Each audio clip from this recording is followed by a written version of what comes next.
Stardew Valley is like crack cocaine. Run while you still can, children!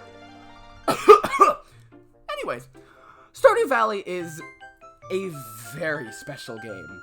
I've never played a game as open or as free-flowing as Stardew Valley is, and that is really special, especially in today's gaming landscape. But Stardew Valley has a lot of interesting mechanics that developers for games of a similar game type, and even developers from other genres, might want to take notes on. So hi, I'm Mallow, this is What Makes a Game, and let's talk about Stardew Valley.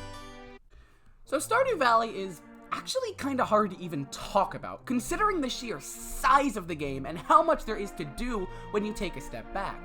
The core of the game revolves around fishing, mining, and farming all day and never being able to stop because you need the virtual gold and can stop whenever you want, but there's so much more. For example, there's foraging, the community center, animals, building relationship, the casino, doing a bunch of NPC quests, and much more that I probably forgot. So Stardew Valley is very open, more so than most open world games that I've played, which is impressive.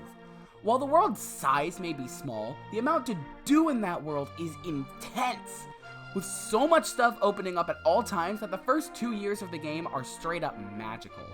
The first 2 years have so much content and so much stuff unlocking all at once, it's hard to keep up with, and it's genuinely wonderful. Stardew Valley is also a game that encourages discovery and experimentation. I vividly remember fishing in the early game because of how much I did it, how much I enjoyed it, and how many different fish I found, and I was completely infatuated with them. I wanted to catch all the different fish.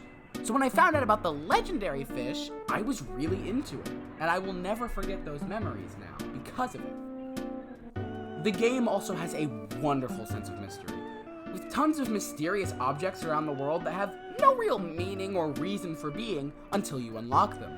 My favorite is this door in the desert. For almost an entire in-game year, I wondered what it did or why it was there. And then when I eventually discovered the skull key, I mashed through those text bubbles in order to go to the desert to open that door. But you didn't come here for a review. You came here for game design. And as someone who has spent 200 plus hours of their life on this virtual farming simulator, I need friends, I believe I'm qualified to do that.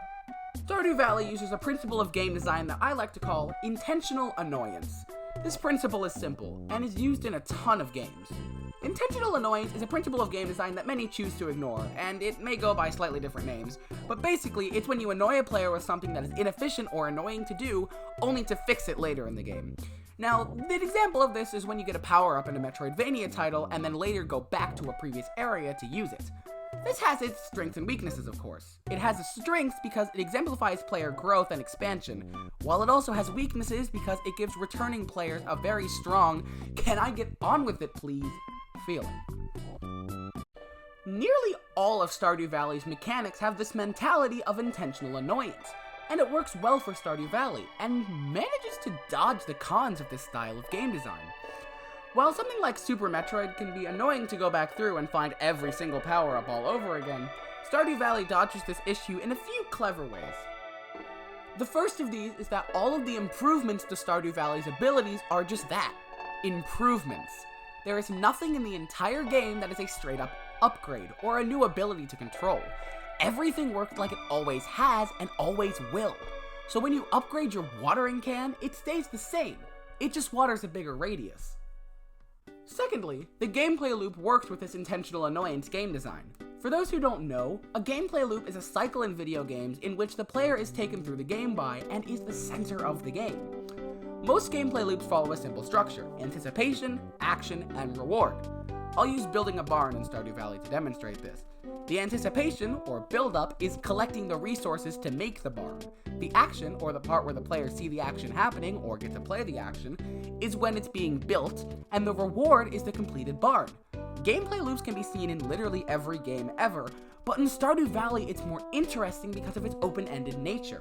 Instead of most games, which only have one loop going at any given time, open-ended games like Stardew Valley have multiple loops going off at any given time, which is what is so endearing about Stardew Valley to me.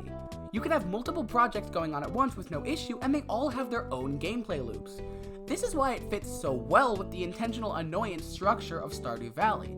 It's not as taxing on new players when you can have many different things to work on at once, which increases replayability. That is why this little indie game about farming has captured attention and hearts of so many people. If you are at all interested, please buy this game and support the developer, and support indie games in general, as they supply us with some of the best games of the modern era. Hey there, thanks for watching. What Makes a Game is starting to grow, which is wonderful. If you want to follow me for updates on shitposts, updates on videos, and me liking a lot of weird stuff, feel free to follow me on Twitter @MallowPro. Thanks again for watching, and I will see you all next time. Goodbye!